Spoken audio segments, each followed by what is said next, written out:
mémorial de la Shoah, le mémorial des martyrs de la déportation, l'hôtel du Lutetia. Autant de lieux qui témoignent d'une histoire passée il y a 70 ans. Histoire qu'ont vécue André Rogerie, Walter Spitzer, mais aussi des milliers d'autres déportés. Qui peut imaginer ce qu'ont vécu ces hommes et ces femmes? De la libération des camps au retour pour les survivants dans leurs familles, c'est une partie de leur histoire que nous allons retracer, ainsi que celle de la découverte de l'univers concentrationnaire.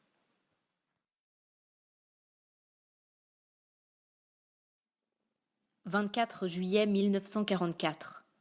Libération du camp de Majdanek, situé dans le gouvernement général de Pologne, par les avant-gardes soviétiques du maréchal Koniev. Il s'agit du premier camp libéré.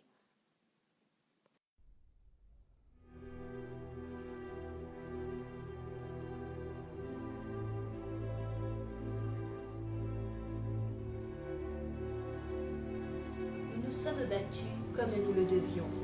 Nous avons avancé en contrées ennemies. Nous les avons vaincus dans leur propre patrie. La victoire n'attend que le son du clairon. On savait ces nazis vils, mauvais et sournois. On savait qu'ils prenaient et gardaient prisonniers ceux qui leur déplaisaient. Ce n'est pas insensé. Dans la guerre, il y a bien des perdants, ma foi. Mais qui aurait cru voir de telles horreurs, qui n'est autre qu'une usine pour tuer des gens, des humains faits de chair, faits d'une âme, d'un sang, morts de faim, du gazage, des coups, de la peur, puis brûlés, ou laissés en tas comme des bêtes, qu'on retrouve au milieu du chemin, en allant vers l'endroit où certains sont encore vivants, quoique vivant soit un mot quelque peu obsolète. Dans un lieu comme ici, rares sont ceux qui vivent. Il s'en fallait de peu, ils ne sont pas beaucoup. Ils ont laissé ceux qui ne tenaient plus debout, laissant un souvenir dans la mémoire vive. De ceux qui, comme moi, ont vu ces tas d'humains, dans un état si proche de la fin de vie, atteints de maladies, typhus, dysenterie, ou bien je ne sais quoi, je ne suis pas médecin. Mais j'ai vu l'incroyable, aperçu l'impossible, la barbarie humaine à son point le plus haut, que je ne peux décrire avec mes simples mots. Si je pouvais, pour vous, ce serait inaudible. Qui pensait qu'on pouvait avoir un aperçu de combien l'homme peut devenir animal, même pire, incarnant tout ce qu'on fait de mal? Mais la question demeure, enfin, qui aurait cru?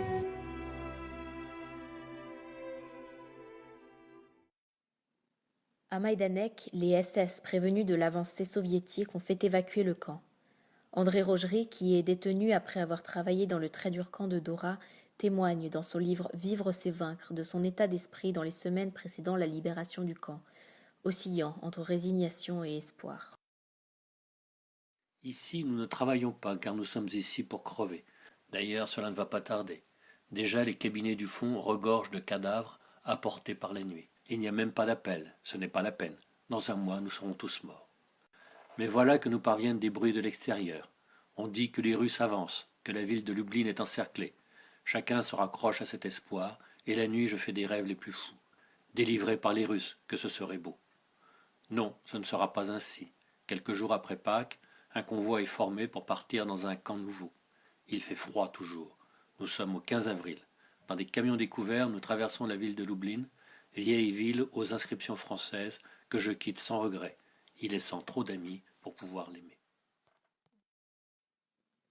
La libération de Majdanek signifie la libération de plusieurs centaines de survivants, entre autres des prisonniers de guerre russes, la plupart dans un état pitoyable. Pour eux, le cauchemar a pris fin. Mais pour des milliers d'autres, l'heure de la libération n'a pas encore sonné. Ils sont transportés dans des convois qui se succèdent, les amenant vers d'autres camps de concentration tels Gross-Rosen, Auschwitz, Natzweiler. Le voyage se fait à pied ou dans des trains dans des wagons à bestiaux. Les premiers transports ont lieu le 2 avril 1944 vers le camp de Natzweiler-Struthof. Le dernier transport d'évacuation quitte le camp le 7 juillet à destination de Mauthausen avec 1250 prisonniers de guerre soviétiques. Mais 2 jours avant l'arrivée de l'armée rouge, le 22 juillet, les SS lancent sur la route à destination d'Auschwitz 1000 des 2500 derniers déportés encore présents à Majdanek. Ces marches qui peuvent durer des dizaines de jours, pendant lesquelles, dans des conditions météorologiques glaciales, les déportés parcourent des centaines de kilomètres, ont été appelées Todesmarsch, c'est-à-dire marche de la mort. Walter Spitzer, raflé en Pologne et emmené au camp d'Auschwitz, a connu 2 marches de la mort, l'une entre Auschwitz et Grossrosen, l'autre à partir de Buchenwald. Il a accepté de témoigner de ce qu'il a vécu lors de ces évacuations. Nous sommes au 21 janvier 1945. Sous une neige qui n'arrête pas de tomber, les SS font évacuer le camp d'Auschwitz du fait de l'avancée du front russe. Quand Auschwitz a été libéré par l'armée rouge, il y avait très peu de survivants là-bas, parce que tout le monde a été évacué. Et j'en faisais partie, parce que je faisais partie des Blöchhammer, qui était Auschwitz III. C'était un camp satellite d'Auschwitz, où il y avait un chantier immense. On travaillait sur ce chantier-là. Et puis on a fait la marche de la mort, et on appelle ça ici la marche de la mort. Nous, on appelait ça évacuation. Alors on a fait donc l'évacuation à pied. Il faisait quand même très très froid, c'était très, très difficile. Et on appelle ça la marche de la mort, pourquoi? Parce qu'il y a énormément de gens qui sont morts pendant cette marche de la mort. Mais il ne faut quand même pas oublier qu'il faisait moins 25, moins 20, moins 25. Ici, je vois que les gens grelottent quand il fait 0 ou moins 5, et ils n'avaient rien dans le ventre, rien sur le dos. Et on s'est réunis avec quelques survivants comme ça, une fois par mois, et on s'est souvent posé la question, mais comment on a fait pour survivre? On n'a toujours pas trouvé de réponse. Enfin, moi j'avais de la chance, j'avais des chaussures d'armée anglaise qui m'ont sauvé la vie. Est-ce que vous vous rendez compte qu'une paire de pompes, ça peut sauver la vie? Je me suis procuré grâce à mes dessins, j'ai fait des échanges comme ça, j'ai fait un petit peu de business comme ça. Mais ceux qui avaient des chaussures en bois, il y a la neige qui s'agglomérait et qui devenait glace en dessous, ça faisait à peu près 10 cm, les types ils se cassaient la gueule évidemment, et une fois qu'on était couché, on avait droit à une balle dans la tête. Et j'appelle ça les dormeurs du Val, en référence à Rimbaud.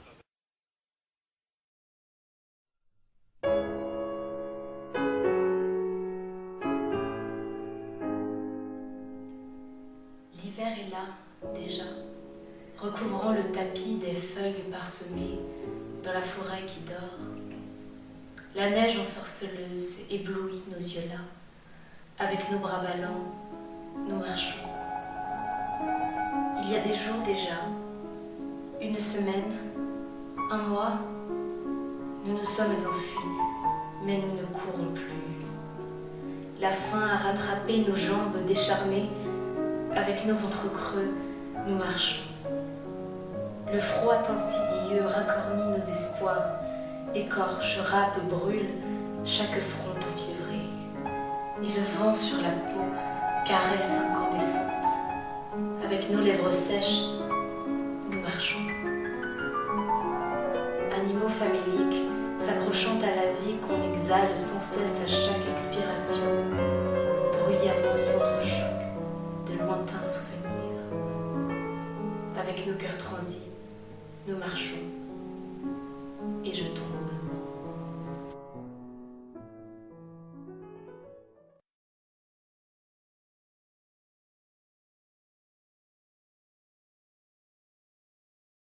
Et après, on nous a amenés dans le Gross-Rosen, on est allé à pied, mais le Gross-Rosen, c'était le seul endroit où je me suis dit, tiens, maintenant, c'est la fin, je ne m'en sortirai pas. Alors, là-bas, à Gross-Rosen, on est resté 3-4 jours, après on nous a foutus dans des wagons à charbon, des bennes en acier, qui étaient glacés, les mêmes, et on roulait comme ça pendant 2 jours, je crois, et une nuit ou 2 nuits, je ne me rappelle vraiment pas. J'ai des copains qui se rappellent des tours, des dates et les heures pratiquement. Et moi, c'était une abstraction totale. Mais dans ces bennes-là, à charbon, il y avait du charbon qui est resté dans le fond. Je me suis assis contre la paroi du wagon pour m'appuyer sur quelque chose. Mais j'avais les fesses en feu parce qu'il y avait des petits bouts de charbon qui traînaient en dessous. J'étais assis sur du charbon glacé, et puis la neige qui tombait. Alors comme toute nourriture, on avait de la neige à manger. on mangeait de la neige. Qui fondait, ça faisait de l'eau. Et ça durait comme ça pendant 2 ou 3 jours. Et finalement, on est arrivé à Buchenwald. Après, donc, on nous a mis dans les petits camps. Et là, je raconte ça dans mon petit livre en détail un petit peu. Je me suis barré de là parce que c'était impossible. C'était un mouroir, carrément. Et là, j'ai rencontré des gens, notamment mon ami Sembrun, Jorge Sembrun, qu'on appelle ici Georges Sembrun. Mais en réalité, c'est Jorge Sembrun. Et un déporté tchèque qui était un type formidable là. Et puis, ils m'ont fait dessiner. Je fais le dessin d'un type là-dedans, de cet endroit qui était le Kanzlei, les secrétariats des camps. Et ils m'ont pris sur leur aile, à eux. Ils m'ont dit, tu vois, on va te sauver ici. Mais si tu dessines tout ce que tu as vu ici plus tard, parce que tu as notre appareil photo. J'étais sauvé par eux. C'est pour ça que mon bouquin s'appelle Sauvé par le dessin, Buchenwald. Parce que ça marquait beaucoup les choses. Mais je n'ai pas la sensation de contribuer à quoi que ce soit.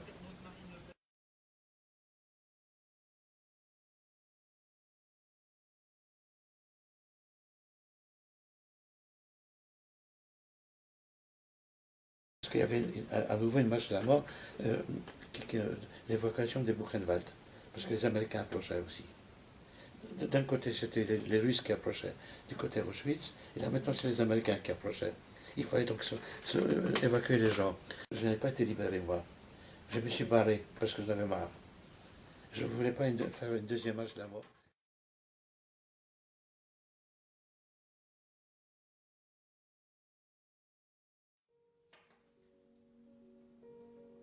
On t'en a écrit des poèmes, des longs, des courts et des sonnets, de toutes sortes, parfois même des vers, romantiques à souhait, des épopées tout à ta gloire ou des petites chansonnettes, sans prétention, pleines d'espoir avec un refrain qu'on répète. Tu m'as laissé bien trop longtemps dans l'obscurité loin de toi, mais je veux aller de l'avant puisque maintenant je te vois. Je n'ai plus qu'à tendre la main, à te cueillir d'un geste souple, à profiter, car à la fin, toi et moi formons un beau couple.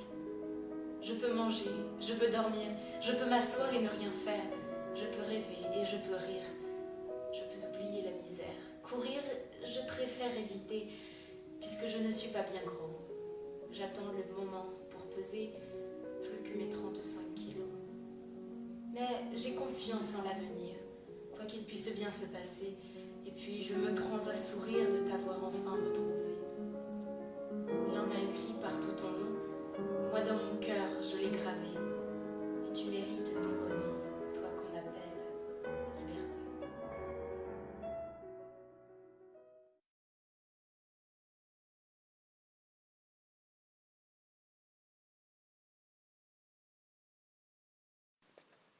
Sur le papier, les déportés sont libres, mais pour beaucoup, il est encore long le chemin avant de pouvoir enfin rentrer chez soi, pour ceux qui ont encore un chez eux. Il est nécessaire alors de considérer comment s'est effectué le retour des déportés, par quels moyens, sous quelles conditions enfin. Selon le plan conçu par les nazis, les déportés ne devaient jamais quitter les camps. Le seul moyen d'en sortir devait être d'y mourir. C'est pourquoi le retour s'accompagne d'une sensation générale d'allégresse.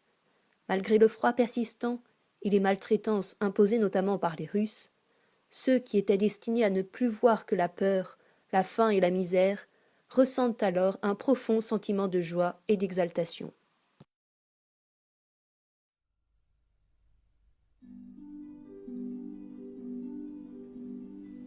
Plus qu'une heure, et puis nous cesserons de crever dans le noir, et enfin je verrai quelques lueurs d'espoir. 20 minutes, et soudain on mettra un terme à cette horreur, et enfin j'aurai droit à ma part de bonheur. 3 minutes, avant d'apercevoir des visages radieux, que j'embrasse à la fois mes enfants tous les deux. Je compte les secondes, une à une elles volent, s'écoulent lentement dans mon compte éreinté, et je poursuis le cours de ces secondes molles, et j'attends, et j'attends ces instants miroités. Mais le train ralentit et le long quai est vide. Fermant les yeux, je vois tous leurs traits enfantins. Je ravale d'un coup toute pensée acide. On m'avait dit jamais, je les verrai demain.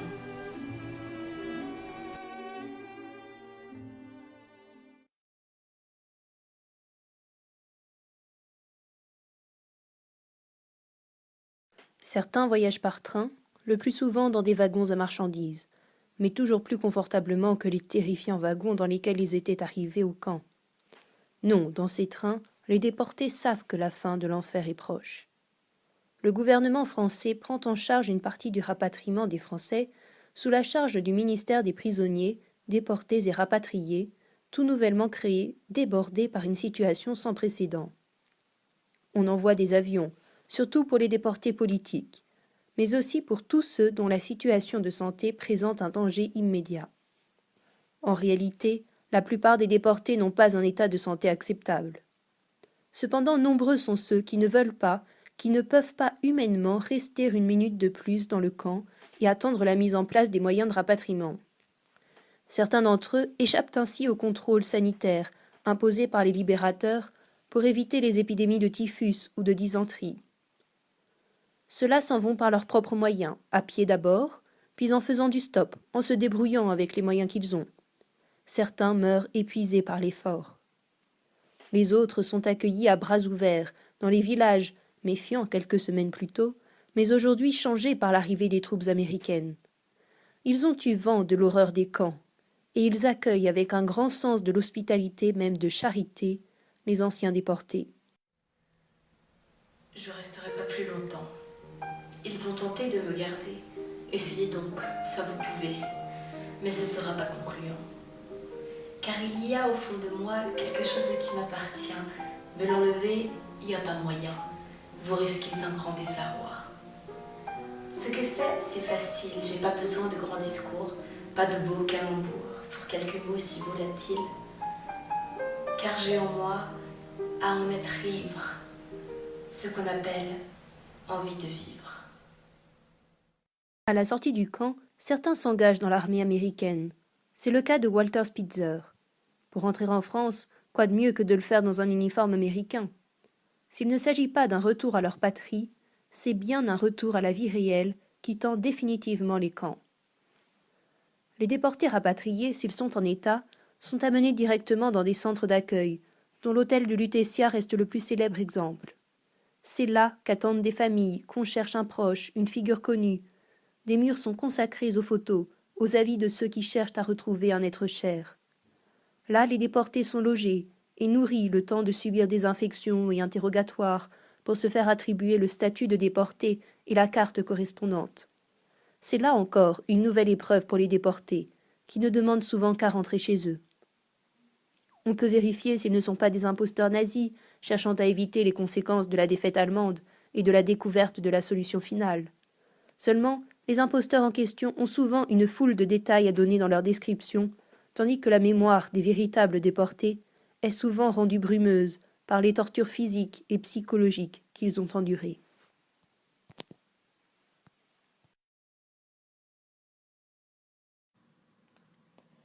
Revenir des camps signifie aussi et surtout une vie à refaire. La première priorité est pour beaucoup de retrouver ses enfants, sa famille, son conjoint, mais il faut également trouver ou retrouver un emploi, se réinsérer dans la vie sociale et professionnelle.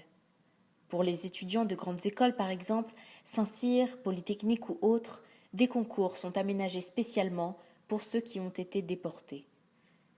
Les Juifs en particulier se retrouvent face au problème de la spoliation ou confiscation de leurs biens, que ce soit par Vichy ou par les nazis. Après la guerre, il faut donc restituer tous les biens.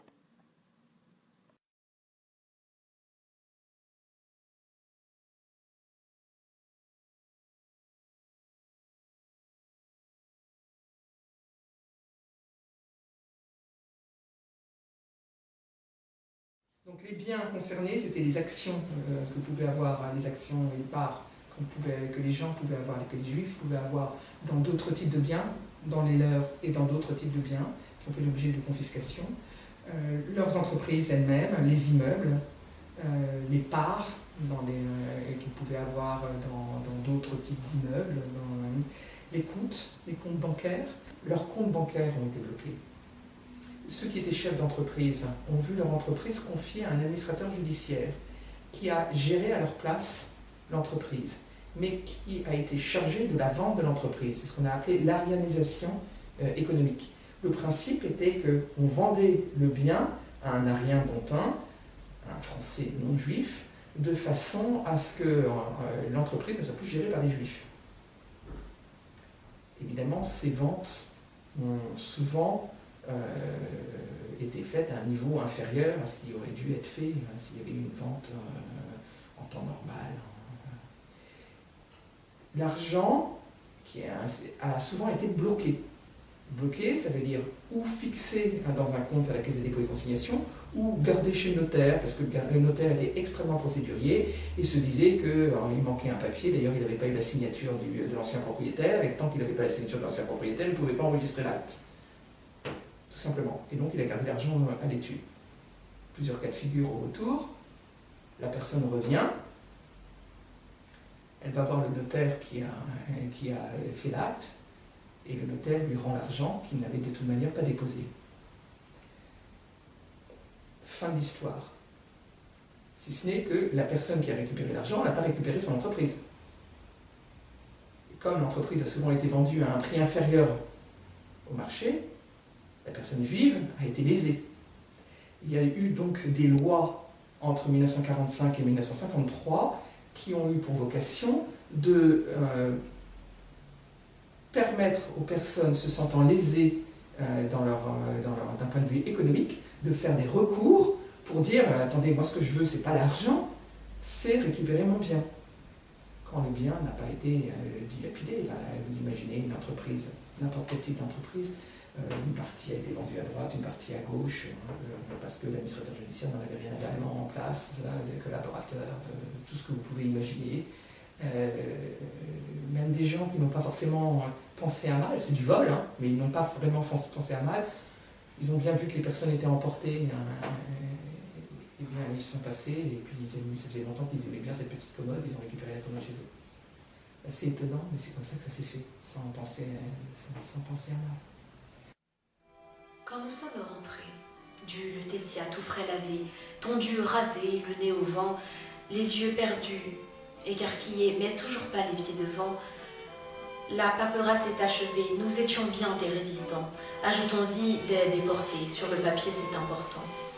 On a nos cartes terminées, notre statut bien miroitant, bien reconnu sur le papier, voilà qui est réconfortant. Et puis après, il faut marcher pour rentrer à l'appartement. Nous voilà donc sur le palier après un détour de 3 ans. Ici tout a plutôt changé. Le voisin a un air méfiant. C'est la tenue de prisonnier qui ne lui revient pas vraiment. Les voisins de l'autre côté, une famille, 4 enfants, nous lancent des regards gênés, surtout du côté des parents. Faut dire qu'ils avaient profité de ce qu'on ait été absents. On a même pu retrouver chez eux nos lits et le divan. Pour autant, peut-on les blâmer? Puisque, enfin, ils sont vivants. Qu'est-ce que voler un canapé quand d'autres tuent des innocents?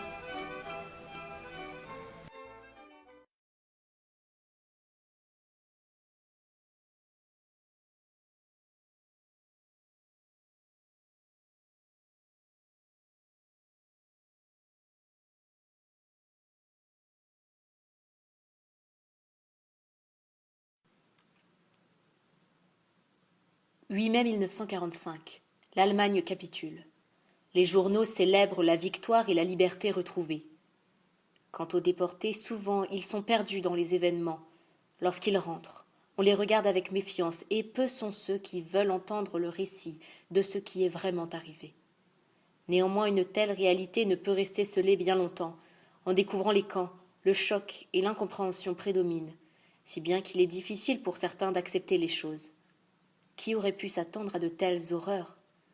Comment concevoir l'inconcevable? C'est à cette question que nous avons confronté ceux qui avaient cru, comme nous avant nos recherches, connaître et comprendre l'horreur des camps.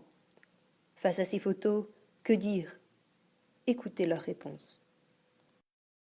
C'est vrai qu'on en apprend toujours plus, on n'en saura jamais assez. J'ai découvert bien pire que ce que je pensais. On a l'impression qu'on croit tout savoir. C'est des images auxquelles on ne s'attend pas forcément et qu'on ne voit pas souvent. Enfin, que moi-même, en tout cas, j'ai pas beaucoup eu l'occasion de voir. J'ai vraiment été choquée et je m'y attendais vraiment pas. Enfin, même aujourd'hui, on connaît pas tout, quoi. Sur chaque photo, sur chaque image, sur chaque dessin que nous transmet l'artiste, on comprend mieux tout ce qu'a été l'horreur de ces camps de concentration et on n'arrive même toujours pas à imaginer comment des hommes ont pu tenir d'autres pour des bêtes, pour des animaux. Aucune pitié pour les déportés et donc prêt à leur faire subir le pire, même pire qu'à des animaux. Un regard qui a perdu toute son humanité. Les yeux hagards. Un regard terrifié. La première chose qui me frappe, c'est évidemment la condition physique des détenus qui sont dans une maigreur qu'on ne pensait pas pouvoir être possible. Et puis ils sont réduits à l'état de carcasse. Celle qui me touche le plus, c'est celle où il y a vraiment des amas de corps. On ne voit même pas un homme qui peut être beau, on voit que l'horreur de ce qu'il a vécu. Et ça, c'est terriblement choquant. Les corps sont pas posés, ils sont vraiment jetés. On voit la maigreur du visage, la maigreur du corps, ils n'ont plus que la chair et les os, perdent toute leur humanité. Un homme qui est complètement déshumanisé. Je pense qu'ils n'avaient pas envie d'y croire et c'était tellement horrible qu'ils ne pouvaient pas... Et puis ça venait de se passer, du coup, pour eux, c'était inimaginable qu'un truc pareil puisse arriver, quoi, et sous leurs yeux en plus. Mesurer dans l'horreur, c'est impossible. On a du mal, en tant qu'être humain, à penser que d'autres êtres humains puissent considérer des gens qui finalement font partie aussi de la race humaine d'une façon aussi catastrophique. Il n'y a pas vraiment de mots, quoi. Il y a tellement de mots, le bouleversement, le choc, la tristesse, c'est horrible, c'est inhumain, quoi. L'horreur. L'horreur. De l'incompréhension aussi. Et je pense que même les nazis ont perdu une forme d'humanité pour être capables de faire ce genre de choses. C'était vraiment très important, même pour eux, de témoigner, et non plus jamais ça.